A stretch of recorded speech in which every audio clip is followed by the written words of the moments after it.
Tujuan utama ilmu usuluddin ni ilmu asal-usul agama, adalah untuk mengenal Allah yang Maha Agung. Kita mengaji akidah ni untuk kenal Allah, boleh jadi hamba Allah, jadi kuli Allah, cari bekal jalan Allah, kembali pada Allah. Karena mengenal Allah adalah fardu ain atas setiap individu muslim yang balik, yang berakal tanpa umur. Justru hendaklah diketahui dengan i'tikad yang jazim. I'tikad yang jazim ini yakin pasti, ataupun i'tikad yang muktamad. Itu kita panggil i'tikad yang jazim, yang yakin pasti, yang muktamad, yang tekad, yang bulat, yang tidak bercampur keraguan dan menepati hakikat yang sebenar. I'tikad begitu tidak akan diperoleh kecuali menurut Al-Quran dan Sunnah. Kerana mengikut keduanya akan hilanglah keraguan. Syak, zan dan waham. Kita baca dah yang lepas. Syak ni maknanya 50-50. Zan ni kita sangka buruk lebih banyak daripada sangka baik. 60-40. 60 sangka buruk. Waham ni banyak lagi sangka buruk tu. 80 sangka buruk, 20 ya sangka baik. Dan dengan itu berhasillah ilmu yang yakin.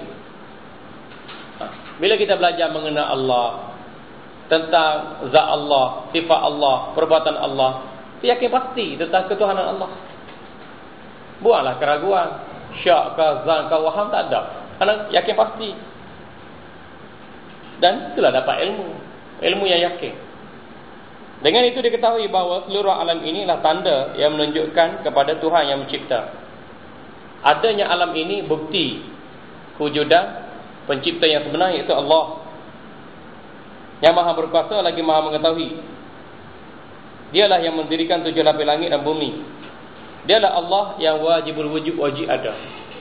Wajib ada dengan akal, wajib ada dengan hukum adat, wajib ada dengan hukum syarak. Jadi hukum akal, hukum adat, hukum syarak memberi kita dalil yang yakin tentang wujudnya Allah. Itu kita panggil wajibul wujud. Wujudan Allah tak boleh dinafikan dengan apa jua faktor sama sekali. Lagi qadim, Allah sedia kala, tidak ada permulaan.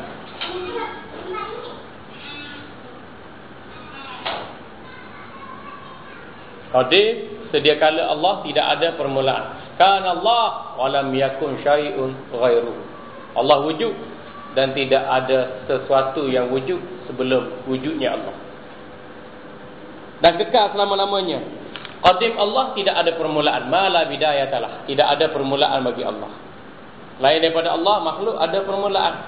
Permulaan bumi, matahari, bulan, bintang, syurga, neraka, malaikat, jin, manusia, alam buana, ada permulaan. Tapi Allah wujudnya sedia kala, qadim, tidak ada permulaan. Wal awwal, kalau dalam bahasa hujjah, ahwal awwal.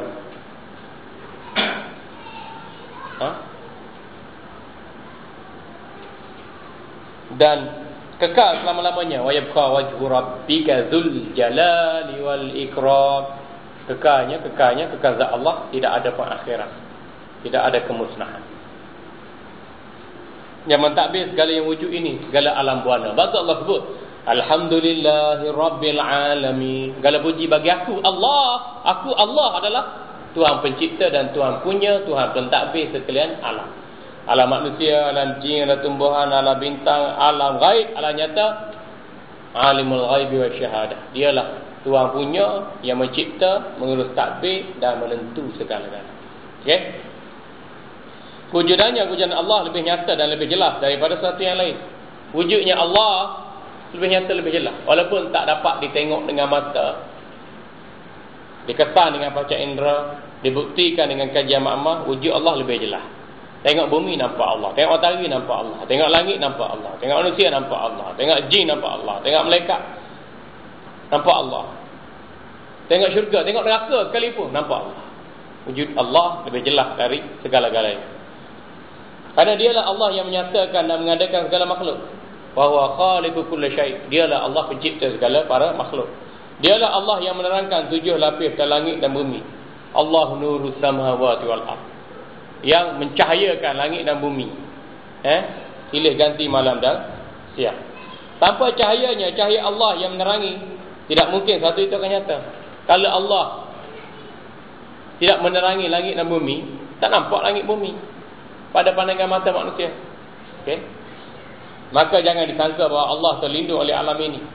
Alam ini besar sekalipun, dengan jagak raya, dengan orbit, dengan macam-macam tabiatnya, Allah tetap tidak terlindung daripada alam buana ini. Kerana yang terlindung pasti lemah. Kalau Allah itu berlindung daripada alam, berhajat kepada alam, atau terkesan dengan fenomena perubahan alam, nescaya Allah bersifat dengan lemah. Maha suci Allah dari bersifat dengan segala sifat kelemahan atau kekurangan atau kecacatan. Sedangkan Allah SWT menguasai segala hamba-Nya berdasarkan firman Allah, wa huwal qahiru fawqa ibadihi wa huwal hakimul khabir. Dialah Allah yang maha berkuasa atas setiap sekalian hamba-Nya. Wa huwal hakim, dialah Allah yang maha bijaksana, al-khabir, yang maha mengetahui segala-galanya. Surah Al-An'am ayat 18. Tujuan ilmu ini, tujuan ilmu suludin, tujuan ilmu akidah ni untuk mensabitkan untuk menetapkan segala sifat kesempurnaan bagi zat Allah. Zat Allah zat maha sempurna. Zat kita, tubuh badan kita tak sempurna. Ada sakit lah, demam lah, ngantuk lah, letih lah, penat lah, luka lah, berdarah lah, pedih lah. Tubuh badan kita tu macam-macam, terdedah kepada sifat kekurangan dan kelemahan. Allah tak boleh kita nak kata tubuh badan. Sebab Allah bukan manusia. Manusia kita kata tubuh badan. Allah kita kata zat Allah tidak terdedah kepada segala kelemahan, kekurangan atau kecacatan. Sebab tu transformasi yang mudah. Bila kita rasa kita penat, letih, ngantuk, lapar, dahaga, luka, demam, itu kelemahan kita. Dalam kelemahan kita perlu kita melihat kebesaran Allah. Itu transformasi dengan cara yang mudah. Sebab itulah dalam setiap penyakit kafarah daripada Allah.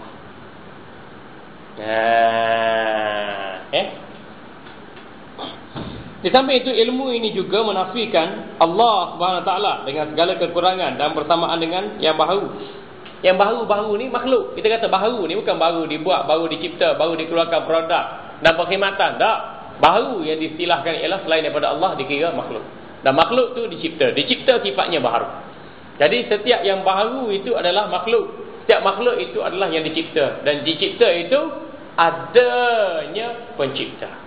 Okey? Dan pencipta semestinya bersifat dengan segala sifat kesempurnaan. Sifat kesempurnaan yang ditetapkan menafikan segala sifat kekurangan, kecacatan bagi Allah. Lepas tu zat yang wajib wujud, kita kata Allah wujud. Allahu wujud qidam baqa. Wujud Allah, wujud pada zat Allah. Bagaimana zat Allah? Rupanya, beratnya, besarnya, tingginya, panjang ke, rendah ke, warnanya, cahayanya, tidak sama sekali. Tidak wujud perbandingan, tidak wujud khayalan, tidak wujud bayangan sama sekali pada zat Allah. Kerana zat Allah, zat yang maha suci, wajib ada, wajib kita percaya, zatnya tidak sesekali menyerupai makhluk. La yushbihu syai'an min khalqih. Allah sesekali tidak menyerupai makhluk ciptaan. Okay? Ingat surah Syura ayat 11. Laisa kamitslihi syai'. Tidak ada sesuatu pun yang seumpama dengan Allah. Ingat surah Al-Ikhlas ayat 4. Walam yakul lahu kufuwan ahad. Ingat juga dalam surah ayat kursi tu. Ingat dalam ayat kursi tu. Apa ayat kursi? La ta'khudhuhu sinatun wala naum. Allah tak pernah ada rasa mengantuk. Tak pernah ada rasa mengantuk dan tidur. Atau kita tengok orang mengantuk, orang tidur. Anak mengantuk, bini mengantuk, kita letih, mengantuk, menguap dan tidur. Itu lemahnya manusia. Dalam kelemahan manusia terungkap kebesaran Allah. Allah yang esa boleh jadikan semua manusia menguap, letih, mengantuk, lapar, tidur, sakit. Itu kelemahan kita. Apakah dengan kelemahan kita begitu, dengan sifat kelaziman kita begitu, kita nak capai kewujudan dan kebesaran Allah? Tak ada. Okey? Apa lagi? Allah menafikan sifat kekurangan bagi Allah tu lah. Sifat basic untuk menafikan sifat kekurangan bagi Allah. Qidam, baqa, mukhalafatu ta'ala lil hawadith, qiyamuhu bi nafsihi wa daniyah. Ni kita panggil sifat salbiyah. Sifat yang ditetap bagi menafikan kekurangan dan kecacatan bagi Allah. Qidam, baqa, mukhalafatu ta'ala lil hawadith, qiyamuhu bi nafsihi wahdaniyah. 5 sifat salbiyah. Apa maksud sifat salbiyah? Sifat yang ditetapkan bagi menafikan sifat kekurangan dan kecacatan bagi Allah. Contohnya, qidam, sedia kala. Allah wujud tanpa permulaan. Masa baru ada, tempat baru ada, langit baru ada, aras baru ada, dunia baru ada. Tercipta oleh Allah. Sudut, had, batasan, sempadan, posisi, arah baru ada belakang tu. Allah wujud tanpa permulaan. Dalam riwayat Bukhari, kana Allah wa lam yakun syai'un ghairuhu. Allah wujud, tidak ada sesuatu sebelum wujudan Allah. Kalau orang tanya kita, abah, Ultraman dengan Allah mana dulu? Allah dulu. Batman, Superman, Capman, Alien, Predator, Jin, Hantu, Setan, Iblis. Allah mawjudun, la syakka fi wujudihi wa la yushbihu syai'an min khalqi. Allah wujud dengan zatnya yang wajib ada dan tidak ada syak pada kewujudannya. Allah wujud semenjak azali lagi. Okey? Kalau anak kita tanya, bagaimana mama, abah, Allah wujud? Allah wujud. Allah wujud tidak berhajat kepada makhluk. Allah wujud. Allah mawjudun bila makanin wala zamanin wala jihatin wala kaifin wala yushbihu syai'an min khalqi.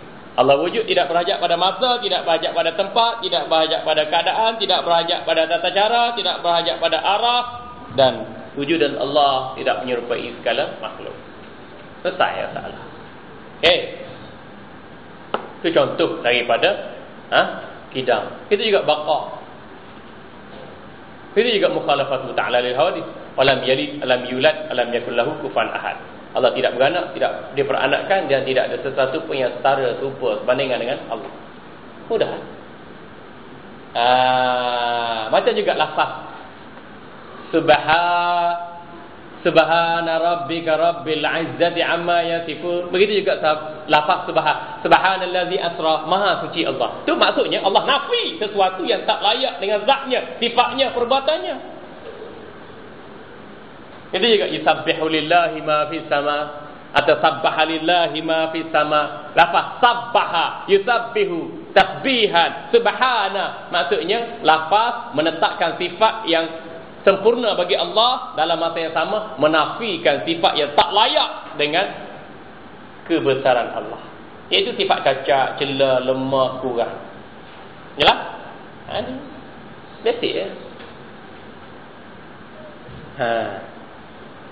Okey. Antara tujuan ilmu ini menetapkan bahawa Allah mengutus ramai para rasul.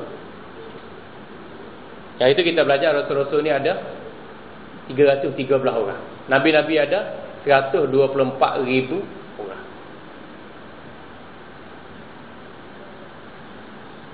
Dan mereka adalah manusia yang paling sempurna pada zaman masing-masing. Nabi-nabi ni semua orang baik, orang bijak, orang amanah, siddiq, amanah, tabligh, fatanah, tu sifat kenabian tu. Okey. Memiliki sifat-sifat terpuji. Terutama Nabi kita sallallahu alaihi wasallam. Dan bebas daripada sifat-sifat kekurangan. Tak ada Nabi kurang upaya, tak ada kaki sebelah, mata sebelah, tangan sebelah. Nabi pun gagak nak bercakap. Tak ada. Nabi Melayu je ada, Haji Gahar. Dan menjadi kewajipan bagi setiap orang membenarkan apa-apa yang dikhabarkan oleh para rasul, kerana semuanya adalah benar. Wajib percaya apa yang Nabi bawa, Rasul bawa. Terutama Nabi kita Muhammad sallallahu alaihi wasallam. Hatta Nabi Daud, Nabi Isa, Nabi Idris, Nabi Ilyas, Zulkifli. Semua kita wajib percaya. Dia orang amanah. Jadi bukan masa kita sekalipun, dulu-dulu hanya kita tahu cerita-cerita mereka dalam Quran, kita wajib percaya. Mereka sampaikan kebenaran dari Allah. Baik. Cara umumnya, kategori iman, tahap keimanan manusia terbagi pada dua. Iman bagi orang yang taklid, ikut orang. Ikut. Ya, itu iman taklid. Satu lagi tahap keimanan bagi orang yang mengenal Allah. Arif tu maknanya mengenal Allah. Kalau kita panggil yang arif. Yang arif tu mahkamah. Yang arif. Itu mahkamah. Kalau mahkamah bicara. Mahkamah rendah, mahkamah tinggi, mahkamah rayuan, mahkamah persekutuan. Yang arif, yang arif. Kadang yang arif tu dia tahu hukum sekolah je. Hukum konvensional je. Undang-undang konvensional dia tahu lah. Undang-undang agama tak tahu. Tak arif juga. Orang sini maksudnya yang arif ni tahu agama dan mengenal Allah. Zat Allah tak sama dengan makhluk. Sifat Allah, sifat yang sempurna. Perbuatan Allah, perbuatan yang esa. Tidak ada perbuatan yang lain menguasainya. Nama-nama Allah, nama-nama yang terindah.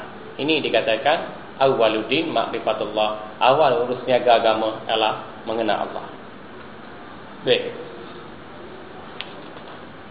Cukup tu. Saya ngaji banyak.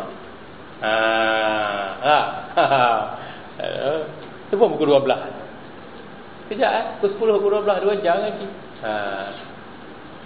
Right. Alhamdulillah. Tanda situ muka surat 13. Atas sekali. Muka surat 13 kita tanda situ. 30 hari bulan sebelah.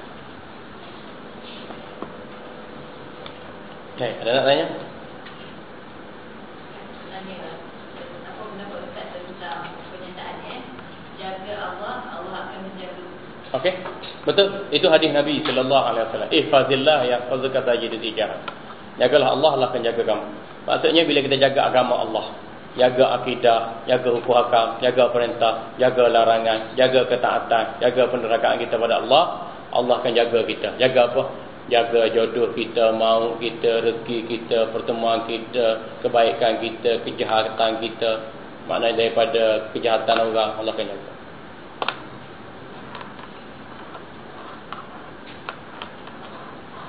Maruah kita, Allah akan jaga. Keturunan kita, Allah akan jaga. Harta benda kita, Allah akan jaga.